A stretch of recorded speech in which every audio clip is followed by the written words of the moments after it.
First time natin magtanim ng repolyo o cabbage dito sa isang sako.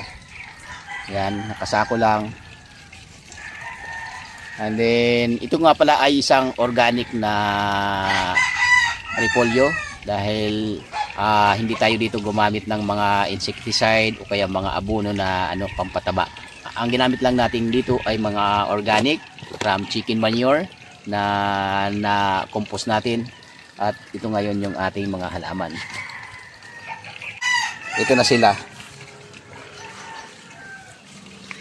Dahil di nga tayo gumagamit ng mga insecticide tsaka yung synthetic fertilizer, ay ito yung nangyari sa ating halaman. Yan, ilang puno to na inatake ito ng ng mga insekto. Hindi, pati ito apektado na rin. Pero yung iba okay naman, yung nandito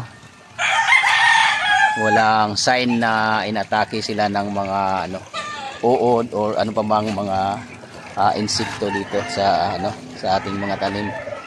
Then mayroon naman ditong isa, yan, bali tatlo itong inatake. Dito naman na control natin sa pamamagitan lang ng paghahanap sa kanila kung nasaan. Ayan, and then ito, ayan. Then balikan natin yung yung mayroong fatal na na inatake ng insekto. Ito siya. Talagang kinain. Ayan. Yun, oh. Hanapin natin yung yung predator dito. Umatake sa ating halaman. Sa banda rito hindi nating makita. Yan, oh. Wala din natin siya makita dito sa sa kanyang mga dahon. Yan, hanapin natin, baka sa baba lang. Yan. Ayan, napansin natin nandito yung salarin. Ayan. Ito yung salarin na kumakain. Ito na siya. Ayan, oh. Yan, ang laki na niya, oh. Ito yung kumakain ng ating halaman. Kaya ang daling maubos yung dahon. Yan, gawin natin, hulihin na lang natin siya at patayin. Ayun, gumagalaw, oh. Yan, oh. Yun. Kaya ang gawin natin, tanggalin natin siya dyan.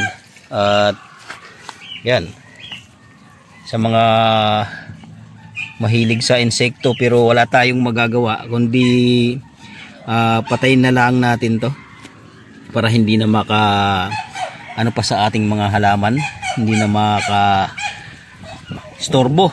Yan, maka sira. Yan, patayin na lang natin to. Yan. Yan. Yan yung natin dito naman. Hanapin natin. Wala dito eh. Wala din natin makita. Malamang yung nag-iisang dito to, mayroon. Ayan, oh. Yung gumagalaw, oh. Gumagalaw. Ayan, ito yung kumakain sa ating sa ating tanim. Tanggalin natin. Ito na. Patay na natin. Oh. Hindi na natin kailangan gumamit ng insecticide. Kaya yun na lang ginagawa natin para hindi tayo gumamit ng insecticide. Hanapin natin yung mga kumakain ng mga insekto dito sa ating halaman para safe tayo. Kasi kung mag-i-spray tayo dito, yan, baka maka-apekto pa sa ating kalusugan. Kaya yun na lang yung diskarte natin. Hanapin natin yung yung mga sumisira sa ating halaman. Yan, safe na yung ating halaman. Sana bumunga to. Yan, ito naman di natin alam kung magtutuloy, magbibigay pa kasi medyo naging siya, fatal. Ayan, oh. Talagang inubos niya yung mga dahon, natitira lang sa gitna. Ayan, hanggang dito lang mga boss. Maraming salamat. Kung hindi ka pa nakapag-subscribe dito sa ating channel, mag-subscribe na kayo.